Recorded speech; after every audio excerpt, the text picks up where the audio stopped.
Surprise, what's up? VC. Seeking a thread. I wanted to do a quick, well, we'll see if it's quick, video about two different things that I wanted to get in at some point. I figured I'd do them now. And no editing, no music. I'm just going to turn and burn on this one. Why not? I wanted to get this in between the Seeking a Threads Psychedelic 100. I've been, over the pandemic, essentially really going diving in pretty damn deep on Don Cherry and all of his various projects and incarnations. So I'm going to show all of them.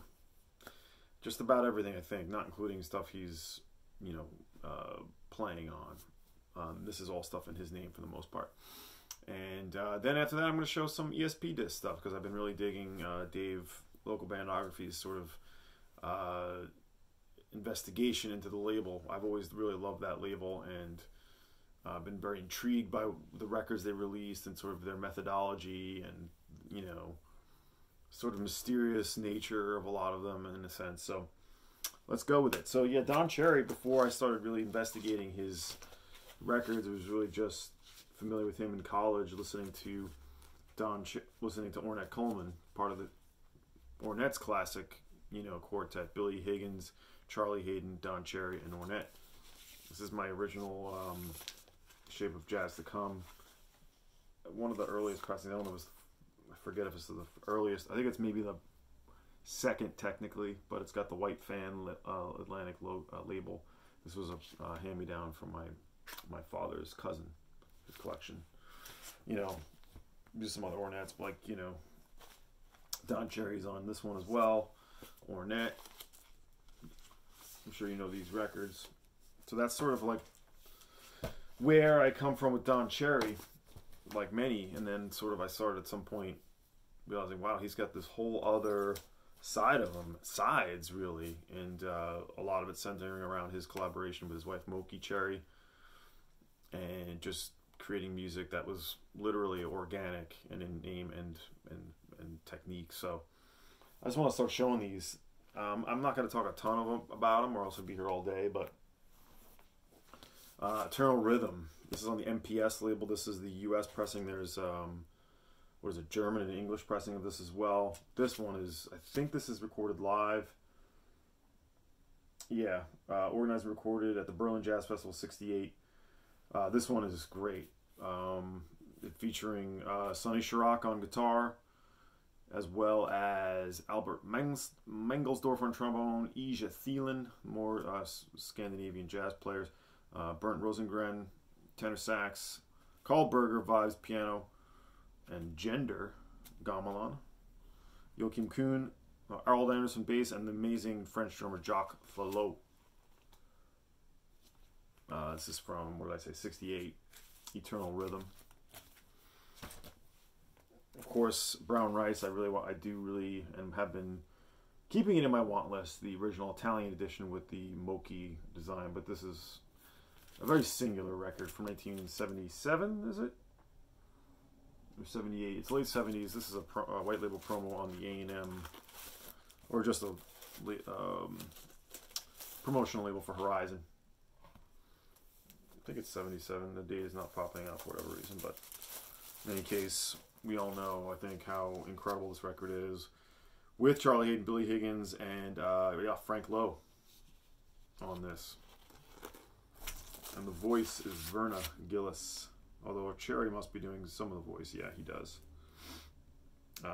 Also Hakeem Jamil and Ricky Cherry, electric piano. So, in any case, Brown Rice is one we all should have.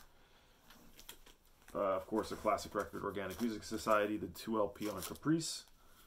This is just, I won't open up the image right now, but just such incredible gatefold.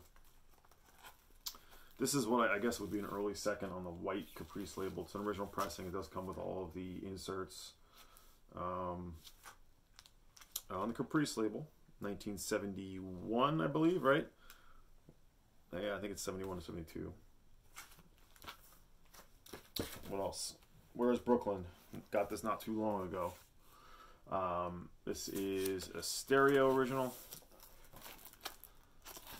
Van Gelder. This is 1960. Was it 69? It was recorded earlier. Recorded in 66, but I think it was not released until 69. Pharoah Sanders, Henry Grimes, Edward Blackwell also on this. Blue Note, just getting reissued as a classic series, I believe. Definitely a great one to seek out. Another Moki Cherry art cover. Eternal Now, I'm sorry, just, right, it is Eternal Now. There's Eternal Rhythm, Eternal Now. This is the Sonnet press of this. UK pressing. Wonderful liner notes and art. A lot of those same players that are on Eternal Now or on Eternal Rhythm are on this, with the exception of Sonny Chirac. Christian Bothan, another big collaborator with Don Cherry at that time. So this is from 74. Love this cover. This also was released in the US, and I actually had it and upgraded to this on the Antilles label with the sort of black border and this in the center. Another Blue Note. I don't have improvised music, but Complete Communion. Same quartet essentially, with the exception of Gato Barbieri in place of Pharoah Sanders. What we have here, I believe this is another stereo press. Yep. Deep Groove, stereo press, Blue Note Records. 67 on this one. Wonderful. This is definitely in free mode. This one gets pretty extreme, and I love this one. The Penderecki Cherry, the New Eternal Rhythm Orchestra. This is on Virgo. Not the earliest press, but a German press from around the same time, 1977. Let's see, what can I tell you about this one quickly? Where's my, I guess there's no, yeah, no liner notes to this one. There is an earlier pressing of this, and there's like a Everest sort of budget line press of this too. Certainly worth seeking out. I know Record Store Day redid this one for whatever reason. Why not? The Actuels, the BYG Actuels, Part 1, Part 2, Mew. The Trio, these are certainly of a more sort of Don Cherry in absolute free mode. Ed Blackwell, Don Cherry. It's a duo. Did I say trio? I guess I meant to say duo. Cherry is playing the trumpet, piano, the flute, the Indian and the bamboo flute. Recorded in 69. Don Cherry, me first part. Love the images on these, of course. And second part with another Moki design. These I got from that wonderful jazz collection at Angry Mom. These didn't make it to auction. I stole them. Well, no, I paid for them. You know what I mean. Here he is in his sweet leopard print garb. Part 2. I don't think there's any change in the personnel. You know, it's really just a continuation of the session. Yeah, it's all from the same, of course. Perfect. Great images of Don there. Sitting on the couch. So the records are slouching a bit. We're gonna blow. We're gonna move. We're gonna move. But I've been sort of threatening to do this with these Don Cherries, and so here we are. Relativity Suite on Jazz Composers Orchestra. What is it, 74 or 73 on this one? Subtle on this one. You sort of have to be a little patient with this, but this does feature Brackeen, Charles Brackeen, Frank Lowe, Dewey Redman. A whole laundry list of people on this one. Ed Blackwell, Paul Motion. Who else? Moki's playing tambura as she does, as Don in the back with Eagle Eye. So prolific at the time in the early to mid 70s, Don Cherry. Incredible. You know, I think this is around the time he did kick his heroin habit. Of course, that would come back, but you know, really living a pure life for all intents and purposes. And just incredibly inspired and just, you know, free thinking, and so the music reflected that. All right, some archival reissues or archival releases. I absolutely love this performance, the Bitter Funeral Beer Band, 1982 in Frankfurt. Cherry, whatchamacallit. Yeah, who am I trying to remember? I think it's just Bernd Rosengren, who's the, yeah, no, he's not on this one, actually. But, I'll tell you, Bjorn Hellstrom, K. Sridhar on the sarod, Cherry doing the pocket trumpet, Siggy Kranz electric bass, Jorgen Adolfsson alto, Tommy Adolfsson trumpet, Christian Bothen on tenor, Matthias Helden cello, and then we also have, I think that's mainly it, but from 1982, October. This is on the Black Sweat label. Really great stretching, reaching deep, and sort of transcendent performance. Great cover. These are two bootlegs that I was not aware of the existence of until Mr. Stunty showed these, and I was able to get some. I put in offers for these. They're only pressed an edition of what is it, 100 each. Well, Dollar Brand Don Cherry Carlos Ward, Third World Underground. Recorded in Copenhagen '72, so right in that same pocket. Cherry sort of recording with some of his main collaborators at the time. Yeah, 102 copies. If it's a bootleg, you know it's got to be on colored wax. So really great though. The sound quality on these is good. And the other one is live in Frankfurt '68. Don Cherry, New York Total Music. I was able to get this from the same seller, so bonus, right? Steve Lacy, Carl Berger, Kent Carter, and Jacques Thalot, again back, recorded in Germany, Frankfurt. My phone's ringing. I'm gonna let it go. Get to it after. These archival releases from Blank Forms. Listen to each of these just once so far, and so I'm still digging in. But Summer House Sessions. This is the Mysterious Footnote, Don Cherry Sessionography. These 68 octet recordings intended for commercial release are finally available. With Brackeen, once again, we have who else we got here? Bernd Rosengren, Tommy Koberholt, Thorburn Holkrantz, Kent Carr, Jacques Thalot, Leif Wennerstrom, and Bulent Ates. I think the Charles Brackeen tracks are actually his compositions. Moki Cherry Painting from '67, Summer House Sessions, Blank Forms. I think these are still available. And the live performance, Organic Music Theater. This is sort of the tour that they were doing around the release of the record, Organic Music Society. And this is from '75, I guess. I thought it was earlier than that. But this has Nana Vasconcelos, the percussionist and Brazilian instrumentalist, Christian Chrysler. I've been saying Christian Chrysler Bothen. Dudu Gironde on soprano and reeds. Moki on vocals, tempura. I love these. So yeah, it is 1972. It says 75 on the back. So yeah, recorded right around the time that they were making those records and touring this.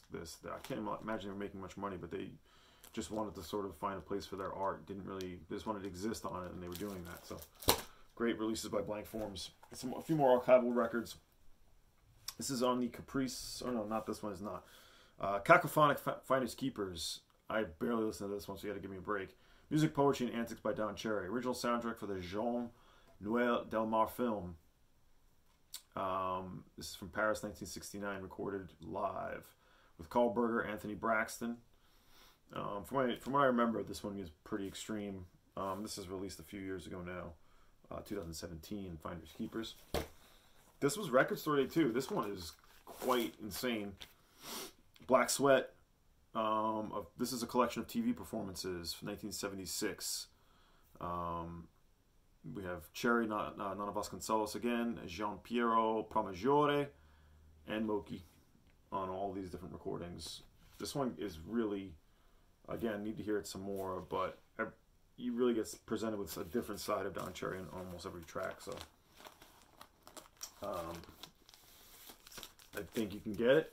I'm going to say you can probably find it. Live in Stockholm, '69. This is a Caprice reissue from 2013. We have, let's see, Dome Sessions and the ABF Suites. It's a double LP. A lot of the same collaborators as I've talked about. As well as OK Tamiz, the percussionist. He does a lot of work with OK over the years, so I figured I'd mention that artist as well. On the Caprice label, Sweden. Also, yeah, a couple other related. Cadona, his group that he started in the late 70s, early 80s on ECM with Nana Vasconcelos and Colin Walcott. This one's very, very special, very spacious. Yeah, very meditative. Cadona 3. And the Bitter Funeral Beer Bear. Now, Don Cherry's only on this one. This is recorded it's on ECM 1982, so the same year as that Frankfurt. Truly wonderful record. This is the German ECM pressing. And also, not on this record at all, but it was next to it, so I figured to pull out Bent Berger, sort of the driving force here. Praise Drumming. This is from 1987 on the Dragon label, out of Sweden. That's just about, I believe, all the Don Cherry I have. And now, some ESP-Disk for Dave. Pearls Before Swine, great psych folk group. More on the folk side of things. I found this. It's a radio copy. I mean, these records aren't that hard to find. There's a lot of different ESP editions of these records, as there is with most ESP stuff. But this is, I always call it baklava, but it's balaclava, like the thing that goes around your neck. These actually, the sleeve is pretty torn up, but the record's in nice shape. So these first two Pearls Before Swines, you really should check out. Tom Rapp's band. You know, it's not too psychedelic. They're not my psychedelic top 100, I'll just tell you now, but I do really dig these records. I love his voice. Very spiritual sort of overall sound, I think. And a New York sort of mainstay. This is One Nation on the Ground. There's two different covers of this one. This is the first album. Whatever this, like, little pig guy. Yeah, like a pig here. I think that's on the labels of the other edition. With ESP-Disk, I'm not really sure what it is. Maybe Dave, you can tell me. But they were changing around covers, changing around labels. Like, the art always seemed to be different. Kind of a mess when you go through their pressing history. But these are the only Pearls Before Swines I have, and I'm really happy to do. Some of the earliest psych or experimental records I ever found. But again, these more on the folk side of things. The Fugs, I only have a few Fugs records because they get a little too like Zappa-esque for me, but I do love the first one. A few different covers of this one too. This is from 1966, one of the prime New York avant-garde folk groups. And the other one, the one I prefer the most, The Gods. Contact High with the Gods, the first record. Found this one for, I think I found this in a dollar bin, honestly. Got a really good deal. Not incredibly rare, but oh yeah, the record's not bad. Mono edition, also 1966, I believe it was. This is 66. The Gods were much like the court jesters of the, as well as the Fugs, but the Gods were sort of a little more avant-garde, or a little more sort of cutting edge, I want to say. Doing their own thing. I mean, these are not even really psych records. They are, in a sense, from their perspective, but a resonance sort of thing happening in how they approach, you know, songs. Great band, though. ESP-Disk. And then the other two, Gods 2, which will be in the list. 67. Yeah. Oh, yeah, right, they do You Won't See Me, like an a cappella version. A Permanent Green Light on this is so good. A droning, sort of repetitive guitar line that is on this. Riffin', which is where they start, like, doing Geronimo sort of caterwauling. Radar Eyes is really good. I hate to just run through songs, but radio station copy. I don't usually mind radio station copies. I don't mind label writing and whatnot. You know, Gods 2. And then I've shown this one, I think, The Third Testament. This is a promotional copy. 1967 as well. Or is this 68? This is a nice copy. I just love this cover too. Contact High with the Gods. And Dave just showed this too. ESP-Disk. Some of the jazz. This is a pretty recent record. I got this in 2021 as well. Sonny Simmons. Yeah, it's just self-titled. 1966, also with John Hicks, Marvin Patillo, Barbara Donald, trumpet, and Teddy Smith, bass. This is stereo. A lot of the classic ESP-Disk sort of back there. Free jazz, man. Sunny on the top of the mountain there, it looks like. He's in Central Park, I'm guessing. Yeah, he's in Central Park, but you can see the Chrysler Building in the background. But it almost looks like, I don't know, I always think this is like San Francisco. No, it's Central Park. New York, of course, the home of ESP-Disk. Pharoah Sanders Quintet. Speaking of one that has different covers, there's the white cover. Stan Foster, trumpet. Jane Getz, piano. William Bennett, bass. And Marvin Patillo, back. Percussion, 1965. A lot of players I don't really know. Show you the custom labels on this. Really nice copy. This wasn't very expensive when I got it. I was happy with this price. And off the top of my head, this is not the very first edition. The first edition doesn't have Pharoah Sanders Quintet on it. It's just this design. But it's early, and so I'm happy, right? You have to buy Pharoah Sanders records. You just have to. Yes, Giuseppe Logan. Yeah, right. I bought a. This is actually the quad version, and they sent it to me. I didn't order the quad version, but they sent me a quad, and I got this discounted massively, which was great. This is recorded live at Town Hall 65. Logan, alto sax, bass clarinet, flute, Don Pullen piano, Milford Graves, love him, drummer. And Reggie Johnson on bass. Some of these green ESP-Disk labels. Yeah, I'm pretty sure this is quad. I thought it was anyway. It's, like I said, it's not what I ordered. There's that Esperanto on the bottom. So I got a discount on that. What else? Oh yeah, I'm going to tell a quick story about this one. Revolutionary Ensemble. Jerome Cooper, percussion, Cerrone, bass, and Leroy Jenkins, violin. If you like violin jazz, free jazz, this is for you. I took a chance on this in Kingston, New York, not Jamaica. Went to 2 different record stores there. There's Rhino Records, which has like sort of with a more new releases and new release driven, and some used and the higher pricing. And there's another shop which is escaping me just down the street. There's really more of a used shop. And I took a chance and grabbed this. Funny story is, I think it's the only record I grabbed on that trip. So this is very out. But funny story, I was coming out of this shop, which is, like I said, near Rhino. And a car drives by. Dude has his window down. And he's like, hey! And he honks his horn at me. I'm walking with my son. He honks his horn at me, rolls down his window, like, hey, I love your videos on YouTube. I was just like, what? Okay, yeah, thanks.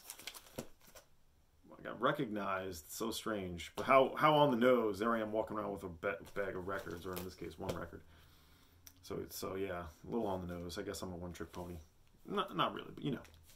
In that moment, that's like, obviously, there I am near a record store. And this dude's recognizing me. But that was funny. Yeah, don't think that would happen to me with my meager followers. In any case, this is on ESP-Disk from 72. Revolutionary Ensemble. They have a few other records, of course, too. A few more. Sunrise is what we'll show next. Heliocentric Worlds Volume 1 and 2. These are also early pressings, but not the very first. I don't believe, last I checked. April 65. Basically, you're a lot of the classic Sun Ra collaborators: Pat Patrick, John Gilmore, Marshall Allen, Ronnie Boykins, Teddy Nance, Jim Hee Johnson, Robert Cummings, Chris Capers, Bernard Petaway, Danny Davis, and a guy called Sun Ra on bass marimba, electronic celeste, piano timpani. Recorded in 65. Yeah, it's differences in the pressings by usually like the address is different, or the labels might be slightly different. This is mono. There it is. Yeah, you can usually tell the pressings have, like I said, identified by like the address and like if it has the price on it, I think it is. But yeah, these I got a few years ago at the record store, Angry Mom. Somebody sold them. And volume 2. Oh, I'm sorry, I just showed volume, right? No, that's volume 1. This is volume 2. Yeah, I'm right. This one recorded in 65. It looks like many of the same players. You never heard such sounds in your life. Very true.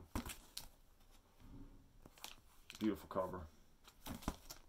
I like Sun Ra being depicted with the other thinkers. Tycho Brahe, Galileo, Pythagoras, Copernicus, Da Vinci, and Sun Ra. Absolutely. There's a label on that. And one other Sun Ra.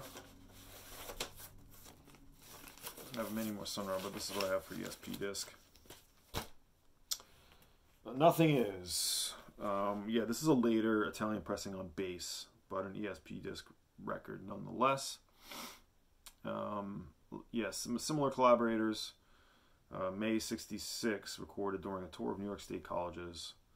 I wonder where it was recorded. Doesn't say, so I'm guessing it's taken from a bunch of different performances. This one's been a long time since I heard it, so you know, you kind of know what you're getting into with this era of Sun Ra. So yeah. And the last one, this one's a really special record, I think. I was happy to grab this one. I did. Really heavy duty sleeve here, mono edition of the Bob James Trio with Gato Barbieri. Is it Gato? Let's see. Bar Phillips, bassist, and Posar, Cleve Posar, aka, or Robert Posar, aka Cleve Posar. 65 as well. I don't know why I said Gato. I thought he was on this. In any case, really interesting. Red labels. Yeah, I think some of the earlier pressings are red. This one has all this electronic stuff, all this like tape loops that come in on the second side with Bob Ashley, aka Robert Ashley. So he's on this. Untitled mixes and the Wolfman, really interesting. I don't know why I thought Gato Barbieri was on this, but in any case, Bob James, Gordon Mumma. It's sort of a straight, it's Bob James, it's the Bob James, but then he picks up sort of, I'm not sure how this came to be. I think I looked it up at some point, but I'm forgetting how he started collaborating with Robert Ashley, but he put these songs together with electronic experimentation, and here we are, Bob James Trio. That's my ESP-Disk for Dave. Got a little VC meetup coming up this week, so more about that. Yeah, here we are, 28 minutes, just made it under 30. Stay tuned for another Psych countdown, 90 through 81, and I'm doing a year-end video. It's going to be different, though. It's not just going to be my favorite records of the year, something a little bit different, but will be a year-end theme. All right, everyone, have a great day. See ya.